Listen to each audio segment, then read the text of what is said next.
এটা হলো আমার পিসিতে আজকে একটা সমস্যা ফেস করতেছি। সেটা হচ্ছে আপনার পিসিতে যখন কারেন্ট চলে যায়, কারেন্টে লোডশেডিং হওয়া যায়, তখন আর পিসি অন হয় না। মানে মাদারবোর্ডেরও কোনো সমস্যা কিনা, প্রসেসরে কোনো সমস্যা কিনা সেটা বুঝতে পারতেছি না। যখন পিসিতে কারেন্ট চলে যায় তখন আর পিসি অন হয় না, এবং শট ডাউন দিলে আর এই দিলে এবারে এমনিতে অন হয়।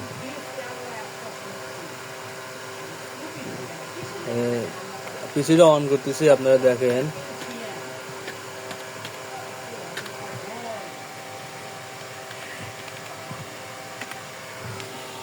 হচ্ছে আমার এক পিসি।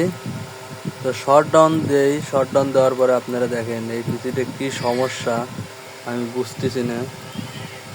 মেকারের দোকানে গিয়েছিলাম, তারাও কিছু বলতে পারে নাই এই পিসিতে কি সমস্যাটা হয়েছে। আসলে এই যুগে সবাই টাকা খাওয়ার ধান্দা করতেছে, এখানে অনেক কিছু সমস্যা কিছু বুঝতেই পারছি না। আসলে এখানে তার আমার অনেক কিছু আছে।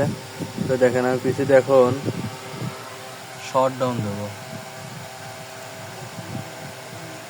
এই শট ডাউন দিলাম, পিসিটা অফ হয়ে যাবে। এখন পিসিটা অফ, এখনো অফ হয় নাই। ফ্যান এখনো ঘুরতেছে, এখনো অফ হয় নাই। পিসিটা অফ হয়ে গেছে। এখন যদি আমি চালু করি, যদি পিসিটা চালু করি, আপনারা দেখেন পিসি চালু হয় নাকি। এরকম হলে পিসিটা চালু হওয়া যাচ্ছে। শট ডাউন দিলে পিসিটা এইভাবে চালু হতেছে, কিন্তু ডাইরেক্ট কারেন্ট চলে গেলে আর পিসি চালু হচ্ছে না।